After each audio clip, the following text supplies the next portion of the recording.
जुगल नाम सोनेम जपत नित कुंज बिहारी। अवलोकत रहें केली सखी सुख के अधिकारी। गान कला गंधर्व श्याम श्यामा को तोषें। उत्तम भोग लगाए मोर मरकट तिम पोषें। नृपति द्वार ठाड़े रहें दर्शन आशा जास की। आस धीर उद्योत कर रसिक छाप हरिदास की। श्री राधे राधे।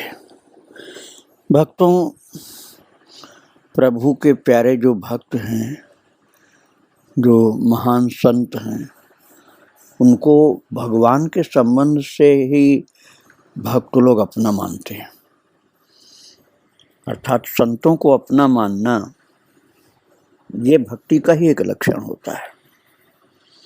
और इसी कारण से कई महान संतों के जन्म स्थान को भी कई जगह लोग मानने लग जाते हैं और तपस्थली को भी कई जगह मानते हैं। जैसे वाल्मीकि जी की तपस्थली, वाल्मीकि जी के आश्रम पूरे भारत में न जाने कितनी जगह, बिठूर में भी है और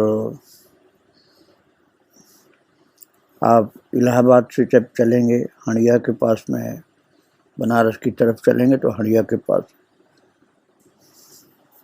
वारीपुर दिगपुर बीच बिलसतीपुर में अंकित जो जानकी चरण जल जात की। और चित्रकूट के निकट में भी है, पंजाब में भी है, बहुत जगह वाल्मीकि जी का स्थान है और सब अपने अपने स्थान को ही सत्य मानते हैं। ऐसे तुलसीदास जी की जन्मभूमि राजापुर जो यमुना जी के किनारे है चित्रकूट के निकट में, उसको भी मानते हैं अधिकतर लोग, तो कहते हैं वही सत्य है। और कुछ लोग सोरों को भी तुलसीदास जी का जन्म स्थान मानते हैं। वो कहते हैं प्रमाण है रामायण में, पुण्यमय निज गुरु सन सुनी कथा सुकर खेत। समझी नहीं तस बालपन तब अति रहे हुआ चेत। सुकर खेत का मतलब सोरो। और एक सुकर क्षेत्र है भक्तों अयोध्या जी के निकट में, कुछ लोग उसको भी तुलसीदास जी का जन्म स्थान मानते। ऐसे ही श्री स्वामी हरिदास जी महाराज के विषय में जो मैंने बताया ना, वृंदावन की परिक्रमा में राजपुर गांव है, तो राजपुर में राधा बावड़ी, कोई राधा बाड़ी बोलते, कोई राधा बावड़ी बोलते। बावड़ी का तात्पर्य कूप, विशाल कूप जिसके निकट में निवास स्थान भी है, तो बावड़ी है वहाँ, इसलिए राधा बावड़ी बोलते हैं। तो हरिदास जी महाराज का जन्म स्थान संत समाज के बहुत लोग वही मानते हैं। और गोस्वामी समाज जो है बांके बिहारी का, वो कोल गांव को मानते हैं जो ब्रज की सीमा पर है। ये आप कल श्रवण कर रहे थे। तो आसुधीर जी महाराज संत समाज के अनुसार गुरुदेव थे और गोस्वामी समाज के अनुसार उनके पिताजी थे। आसुधीर जी जो थे वो सारस्वत ब्राह्मण थे। मैंने कल आपको बताया था सारस्वत,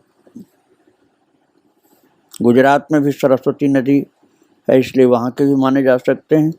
और कुरुक्षेत्र पर अब इस समय हरियाणा में, पहले पंजाब में था, तो उधर सरस्वती नदी का स्थान मिलता है प्रमाण, इसलिए सारस्वत पंजाब के। तो गोस्वामी समाज का कहना है कि वो जो आसुधीर जी के पिताजी थे गजाधर जी, वो मूलतः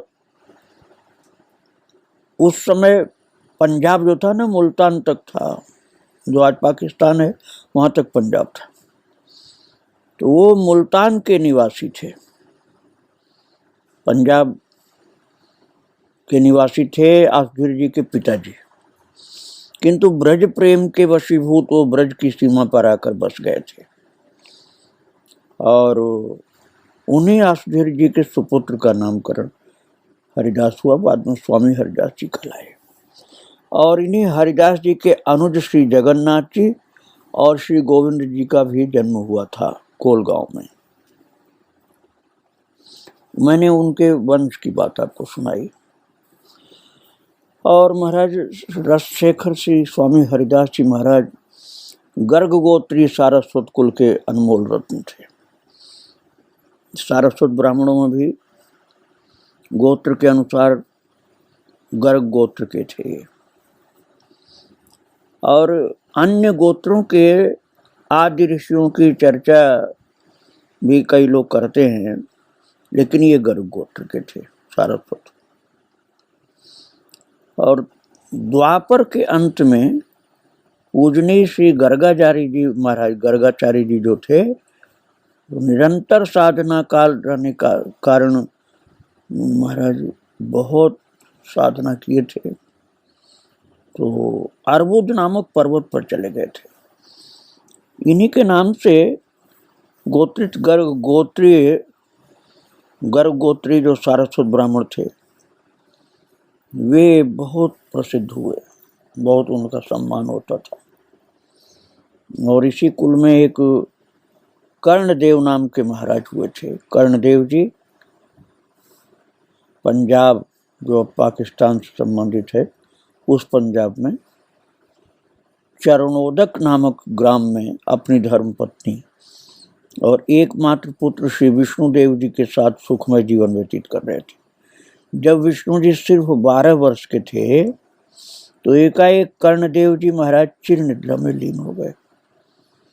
और कुछ अंतराल के बाद विष्णु जी अपने पूज्य पिताजी के परम शिष्य लक्ष्मी नारायण के अत्यंत ममत्वपूर्ण विशेष निवेदन पर उनके गांव मुल्तान जिले के उच्च ग्राम में अपनी करुणामयी माताजी सहित जाकर के बस गए। और भक्तों, ये जो वहाँ के इतिहास की बात मैं करूं, तो उच्च ग्राम में निवास करते हुए विष्णु जी जब विवाह योग्य हुए, तो उनका शुभ विवाह मुल्तान के एक सारस्वत कुलीन परिवार की सुशील कन्या के साथ संपन्न हुआ। और विवाह के पश्चात विष्णु जी को स्वनाम धन्य सुपुत्र श्री गजाधर जी महाराज प्राप्त हुए थे। और महाराज उनकी गजाधर नाम उनका जो था ना, उसका भी एक रहस्य बताते हैं। अभी मैंने आपको बतलाया था कि आसुधीर जो थे वो गजाधर के पुत्र थे, अर्थात हरिदास स्वामी जी के जो पिताजी थे आसुधीर, और उनके पिताजी थे गजाधर। और गजाधर नाम इनका क्यों पड़ा था कि इन्होंने एक बार ईश्वरीय शक्ति प्रकट ऐसी हुई कि हाथी को उठा दिया, तो हाथी को उठा देने के कारण गजाधर नाम हुआ। और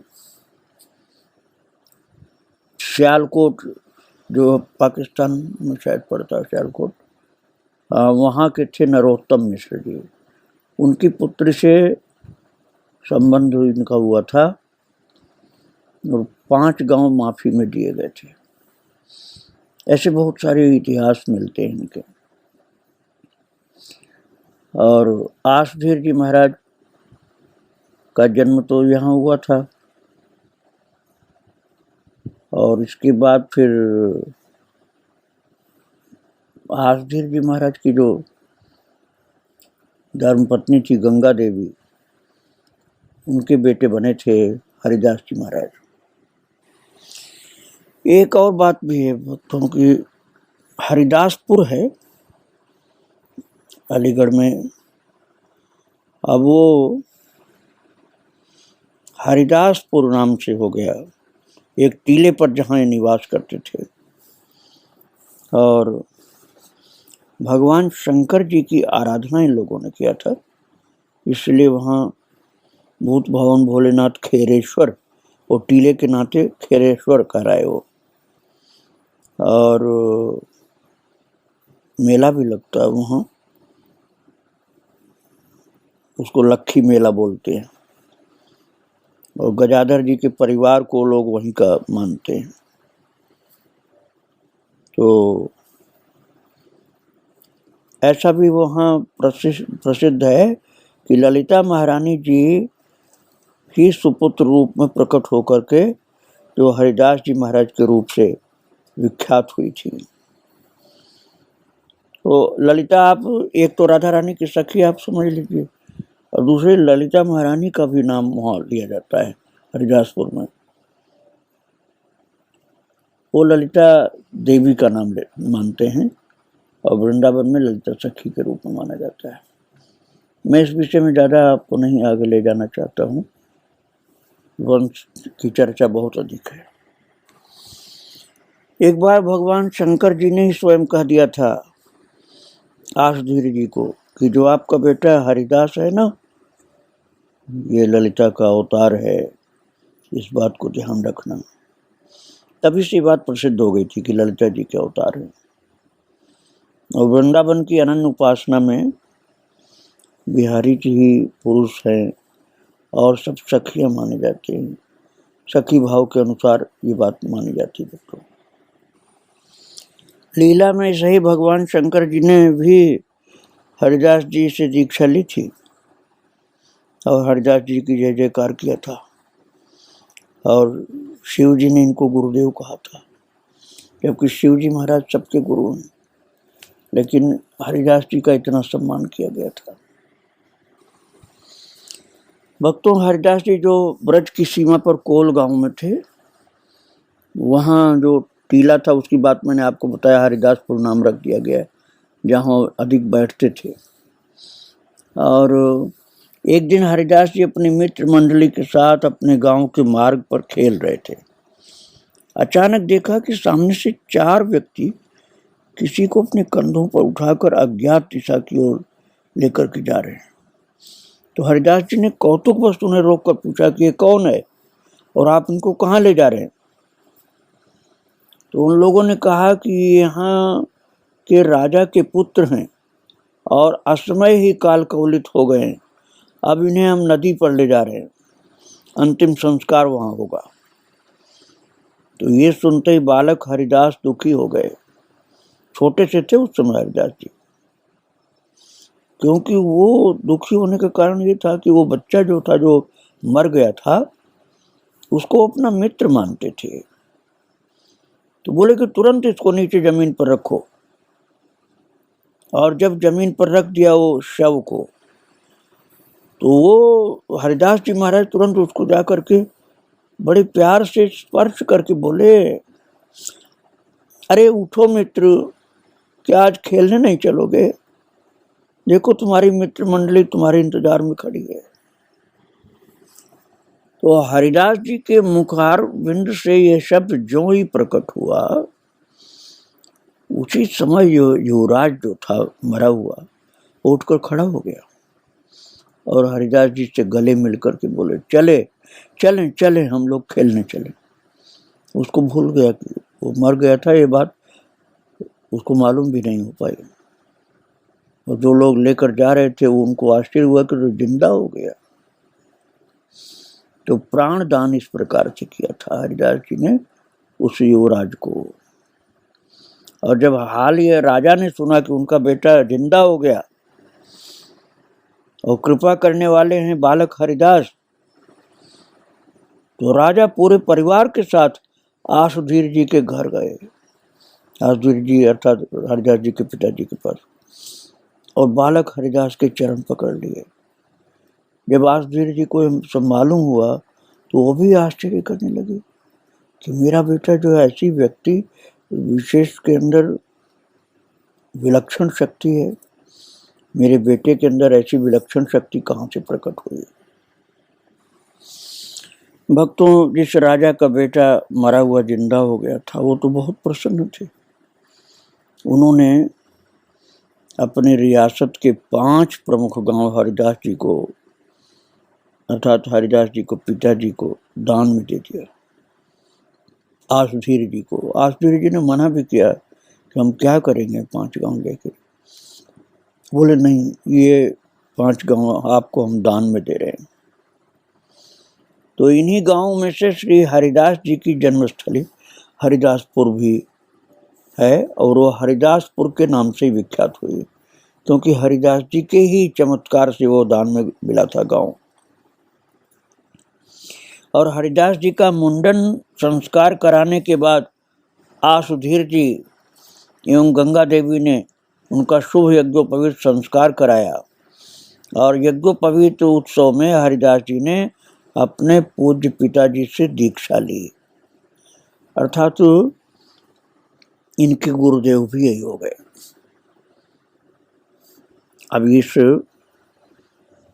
कथा के माध्यम से आप समझिए, संत समाज तो कहता है बाद में गुरु जी व्यासधीर जी संत थे, और गोस्वामीगण कहते हैं कि जो पिताजी थे इनके व्यासधीर जी, उन्हीं से दीक्षा इन्होंने ली थी, तो पिताजी ही इनके गुरु जी हुए।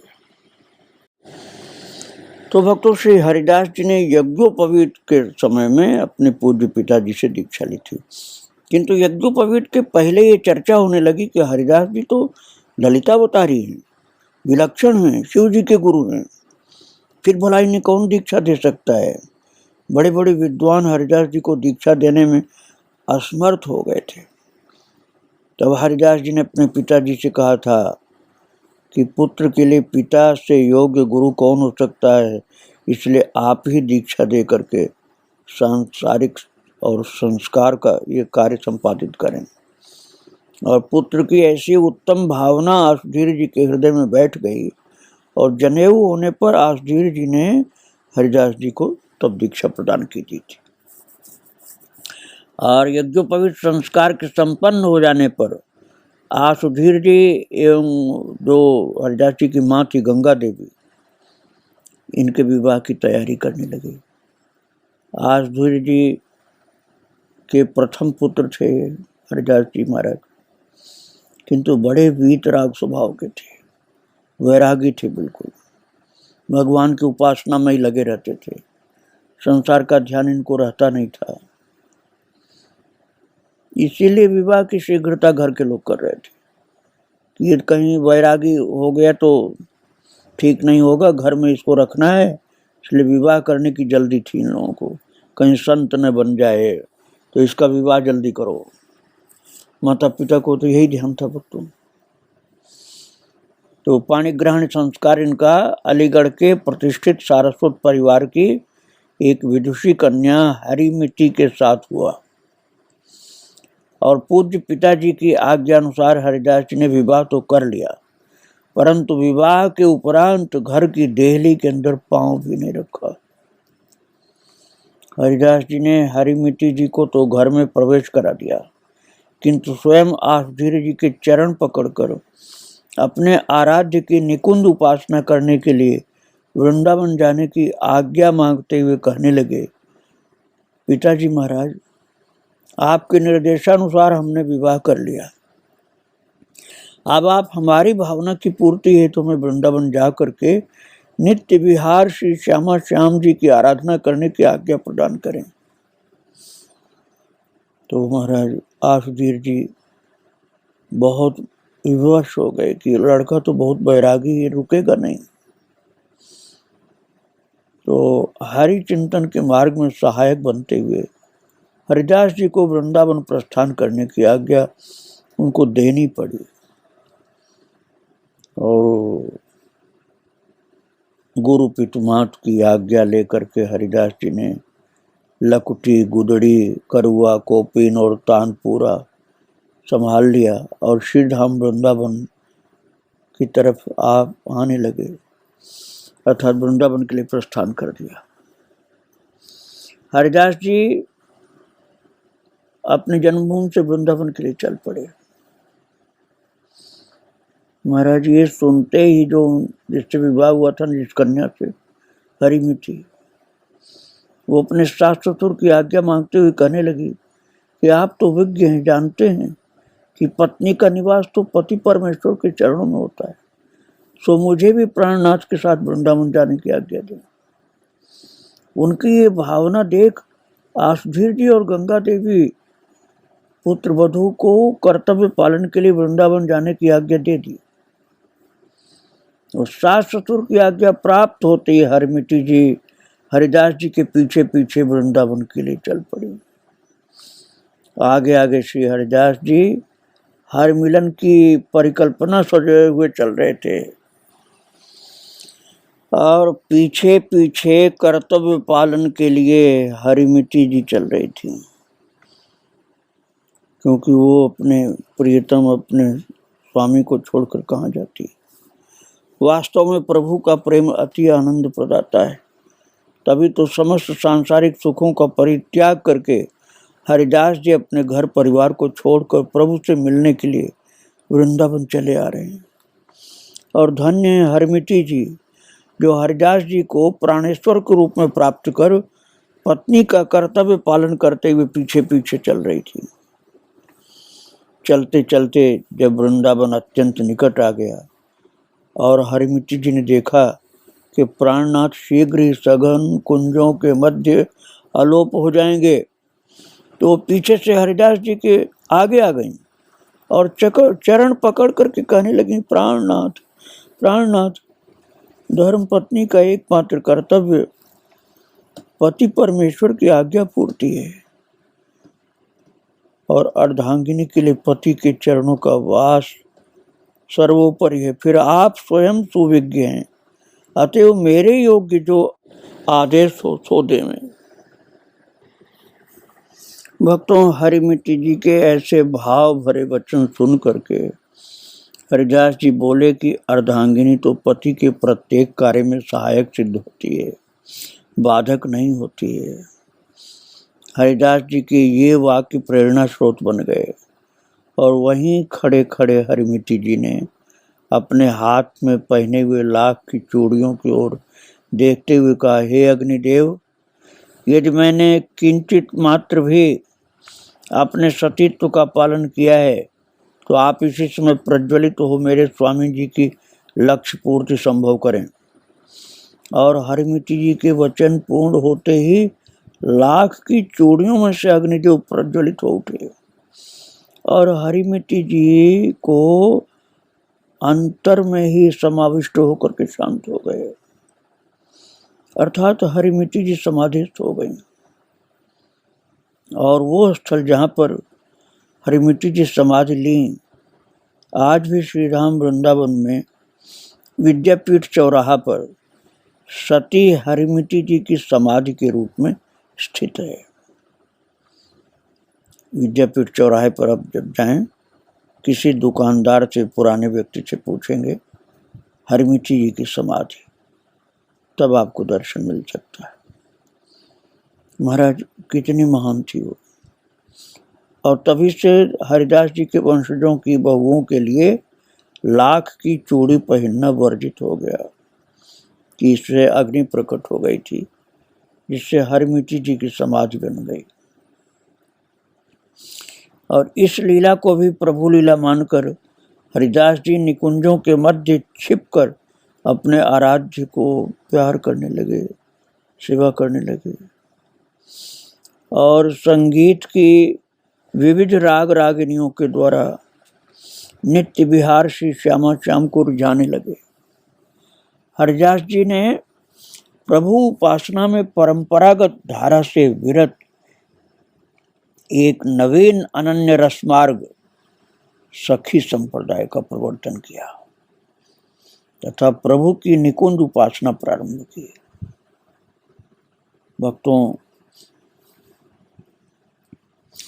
मोह माया के बंधनों में बंधे जीवों ने हरिदास जी के माध्यम से अनन्य रस से परिचित हो गूढ़ रहस्य की निकुंज उपासना करने का अधिकार प्राप्त किया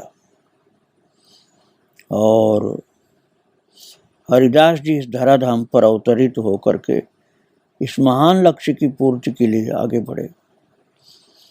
जग जंजालों से ग्रसित, अपार दुखों से दुखित, पथ भ्रमित भूलोक को अनन्य रस के माध्यम से एक सूत्र में पिरो करके संपूर्ण मानवता और सृष्टि का कल्याण किया। इसी कारण हरिदास जी महाराज समस्त सांसारिक सुख एवं संबंधों का परित्याग करके ब्रजमंडल के हृदय श्री राम वृंदावन के निकुंजों में वास करते हुए नित्य प्रति आराध्य को अनेक प्रकार से सुख प्रदान करके संगीतमयी आराधना द्वारा लक्ष्य की ओर बढ़ते गए। हरिदास जी दिन प्रतिदिन लक्ष्य के निकट, अति निकट आते रहे और इनकी उपासना में इतना गंभीर आकर्षण था कि जब प्रभु की सेवा में संगीत अर्पित करते थे, भाव भरे शब्दों से प्रभु को गा करके आराधना करते थे, तो परस्पर विरोधी जीव भी एक साथ उपस्थित रहते हुए शांति का महादान योगदान करते थे। और प्रभु प्रेम रस में पगे हरिदास जी ने संगीत की अनेक विधाओं का सृजन किया। नवीन राग रागनियां मानो स्वयमेव ही हरिदास जी के मुखारबिंद से प्रस्फुटित होती थी। निकुंज उपासक हरिदास जी की शांति प्रदाता स्थिति रही। संगीत शिरोमणि के रूप में विख्यात हुए। दूर दूर तक उपासना के क्षेत्र में उदाहरण में इनका नाम दिया जाता था। और हरिदास जी निकुंज बिहारी के रस का प्रसार करने वाले निकुंज उपासक के रूप में बहुत प्रसिद्ध हुए। हरिदास जी की एकात्म भावी जो उपासना थी, उसको उस समय सर्वश्रेष्ठ माना गया और वो केवल भगवान राधा कृष्ण को अर्थात श्यामा श्याम को ही अपना आराध्य मानते थे और संगीत के द्वारा बड़ी भाव से इनकी उपासना करते थे। भक्तों श्री हरिदास जी महाराज के पहले बहुत से देवी देवताओं की उपासना की रिवाज थी। बहुत से देवी देवताओं की, सबकी पूजा करनी, सबका आराधना उपासना अर्थात कर्मकांड का स्वरूप ज्यादा विस्तृत था। किंतु हरिदास जी महाराज ने कह दिया कि बस केवल एक प्रभु की आराधना, राधा कृष्ण ही उपास्य हैं, उन्हीं की आराधना सेवा में लगना चाहिए। और आराध्य की आराधना में संलग्न हरिदास जी ने मानो जगत की उपस्थित को ही भुला दिया। वो प्रत्येक क्षण श्यामा श्याम की निकुंज लीलाओं का भान करते हुए प्रिया प्रियतम के रस का बखान करते थे और विभिन्न पद पदावलियों के द्वारा वही गान करते रहते थे। उनको लीला का दर्शन होता रहता था। भक्तों, हरिदास जी श्यामा श्याम के अनन्य प्रेम रस में डूबे रहते थे और लता पताओं के मध्य बैठकर संगीत सेवा से प्रभु को सुख प्रदान करते रहते थे। वो किसी भी आश्रम मंदिर में नहीं, लता पता के बीच पर रहते थे, निधि वन में रहते थे।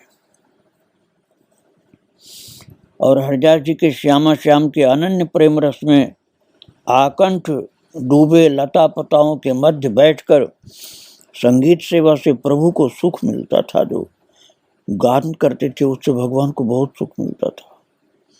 इतना भाव भरा गायन होता था। प्रिया प्रियतम को एक ही रूप में मानकर युगल भी मानते थे और एक ही रूप मानते थे। ये दोनों मिलकर के एक हो गए हैं। हरिदास जी के आगाध स्नेह से लोक में इनको रसज्ञ महान साधक के रूप में प्रतिष्ठापित किया गया और बाद में परम सिद्ध माना गया। हरिदास जी की आराधना से अनन्यता, अनन्य रस पंथ, सखी संप्रदाय ये प्रकट हुआ और अपनी वास्तविक स्थिति ललिता सखी के रूप में इन्होंने लोगों के सम्मुख प्रकट की। प्रिया प्रीतम की सेवा में रत रहते थे। सखी भावी उपासना में आराध्य को सुख पहुंचाने के संवाहक थे। सखी भाव की प्रधानता थी, वो भी अनन्य रस की। दूसरा कोई नहीं दिखलाई पड़ता था, कोई देवी देवता नहीं, केवल श्यामा श्याम ही। तो हरिदास जी के अनन्य रस को लोक हितार्थ प्रकट करने वाले पथ सृजनकर्ता रसिकेश्वर ही माने गए, अर्थात भगवान कृष्ण ही। भगवान कृष्ण ही इनकी उपासना पद्धति को इतना प्रामाणिक बताया कि उस बहुत ही उच्च कोटि की उपासना मानी गई थी। और इनके अनुयायी आज भी हैं। आगे का चरित्र आप फिर श्रवण करेंगे। को प्रणाम करते हुए विराम दे रहा हूँ। श्री राधे राधे, जय श्री राधे।